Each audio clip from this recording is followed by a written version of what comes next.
As a fan since Trench, do you believe now in the retrospect that the ending depicted in City Walls was always the plan? Could you see signs of it from the beginning? I think you can definitely interpret signs in. And I think certainly a song like Leave the City sort of implies a contrast between escape and life. That's a very weird way of phrasing it. But he says in that song, in time I will leave the city, for now I will stay alive, which implies leaving the city will be his death, which it was. Now, whether or not that's exactly what he was trying to say, the surface level interpretation, or if he was saying something more along the lines of, I feel like this is my home, this is the only place I can see any sort of life because I'm so trapped in this world.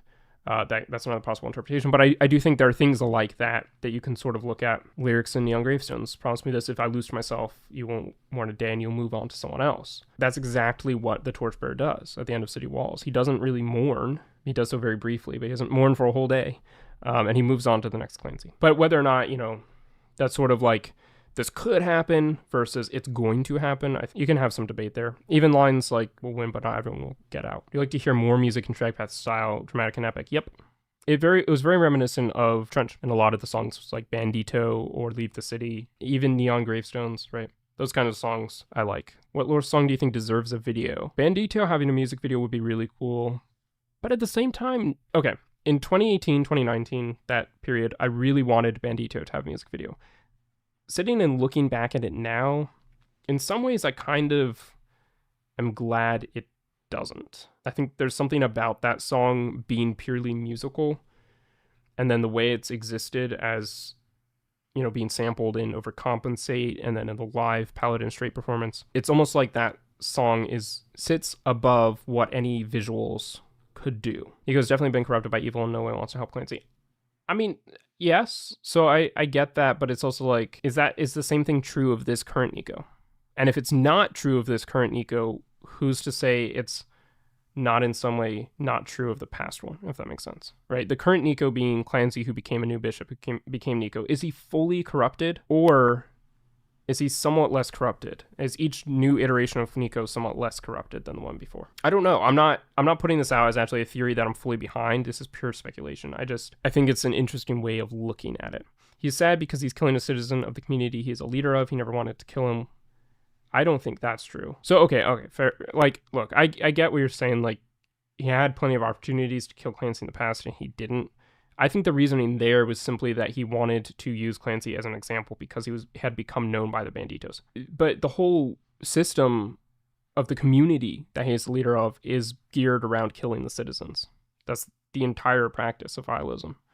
Results in their death. Like, is he sad because he's having to kill Clancy instead of Clancy killing himself? Maybe, but I don't think that's really what's going on. If Tyler and Josh were to make a new album, what do you think would be most like in comparison to their other albums they've made? Probably Scaled and Icy. Not entirely the same. I think Scaled and Icy sort of gave us a hint, and then that combined with some of the sounds in Clancy, and especially a song like Lavish and some of the songs on Breach, it gave us a hint of something that they want to explore and experiment with more. It just, the time they released it, it didn't quite work to release it. And so there was a lot of, I guess, backlash from it, which kind of dissuaded them from doing that. But I think that's sort of a sound they want to experiment with more in the future, just given things that they've said when rolling out Clancy, for instance. That would be my best guess. In comparison, it's not going to be, I mean, every album that they've put out has its own sound. So I don't expect it's going to be Scaled and Icy 2. I just think of all their albums, that's probably the one it's going to be most like. Scaled and Icy is the album that got you into them. Interesting.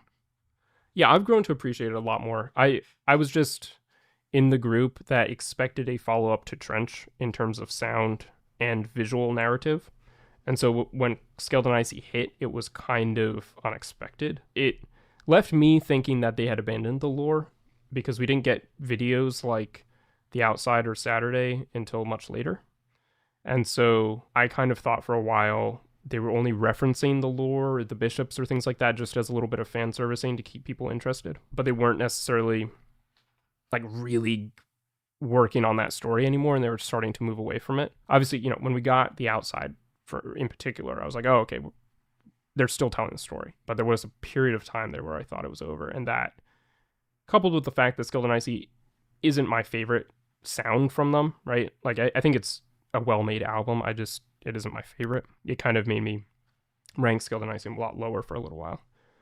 But it's definitely grown on me a lot, especially in the context of where it sits now in the entire story. I think they were right to publish it when they did, right? I don't think they made a mistake in that. I think it's just something that had to grow on people. When do you think we'll get a good interview from Tyler and Josh, like from Zane Lowe? I mean, we got a short one from him with them after the contract or just before the contract. If I had to guess, I think the next chance of getting something like that is whenever they return with a new album, whenever that would be.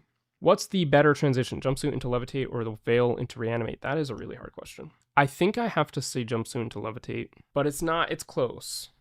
And I almost said the Veil into Reanimate first, but the transition for the Veil into Reanimate comes where there's a sound track, there's a track, right? There's a piece of the song that comes in, piece of music, at the end of the Veil that then continues into the beginning of Reanimate and then sort of fades away for a bit. Whereas with the Levitate, what we see is the ending of the Jumpsuit comes in, and then that is the music for Levitate. If that makes sense. I'm explaining this badly because I don't have the music theory down very well, but that would be my vote. What's your favorite album cover of all albums ever or of 21 Pilots? I don't know. That's a tough question. I'll start with just 21 Pilots, and even that's really tough because Trench is my favorite album, but I think artwork-wise, I think Blurryface has the best artwork of all their albums. In some ways, seems like, it's just the basic 21 Pilots album because it's the one that everyone knows, and it's, but I think what they did with that album cover is really good. And it's the kind of cover that you can display without necessarily, like, you could display publicly without people necessarily needing to know who 21 Pilots was, and it still is like, oh, that's a cool piece of art. Whereas, 21 Pilots Trench in big letters with a bird, it's a little more in your face. And I like a lot about the Trench artwork. So the Clandestine Breach art covers for those albums felt weaker to me. I think something about having the figures, the band members themselves on the artwork worked. It wasn't necessarily bad, but I think there was always something a bit that I liked more about keeping things a bit vaguer and not having the band members on the cover itself. I do really like the 21 Pilots self-titled album cover though. Of all the 21 Pilots creatures, Ned, Trash, Jason, and Clifford, which one's your favorite? What are your opinions on Ned? Well, I have a very brief video. It's like a minute and a half called My Problem with Ned that you can go watch if you want to have further thoughts on Ned. My favorite part about Ned is Ned's Cozy Fireplace.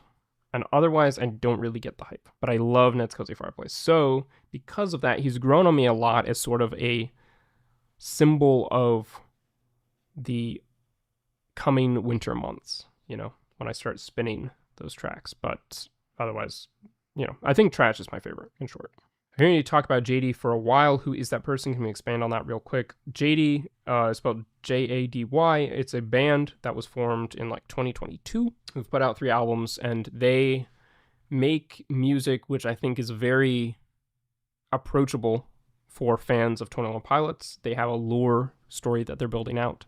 I did an interview with the band back in October. So there's a playlist on my channel. I think it's just called JD Music, where you have all the videos where I've talked about JD or talked to them. If you want to check that out, that kind of expands upon it in that way and kind of gives an overview of some of their lore. But definitely check out their channel, some of the music that they're doing. Check out the Echo Chamber music video. Got great music. They're a small band who's growing and I think are doing really interesting work. So there's definitely been recently a lot of overlap between fans of 21 Pilots and fans of JD. And the Demon edit of Paladin was found. That was so exciting. Yeah, that was really cool. No one ever told anyone to look for the Paladin video and it was found. How crazy. There was some speculation that we should look for the Paladin video around that time. They didn't tell anyone to look for it. I don't think the band ever told anyone to look for the Paladin Straight video. But given how delayed it was and sort of some of the clues within the digital remains, I wasn't particularly active in actually looking for it, but I certainly was on board with the idea that we needed to.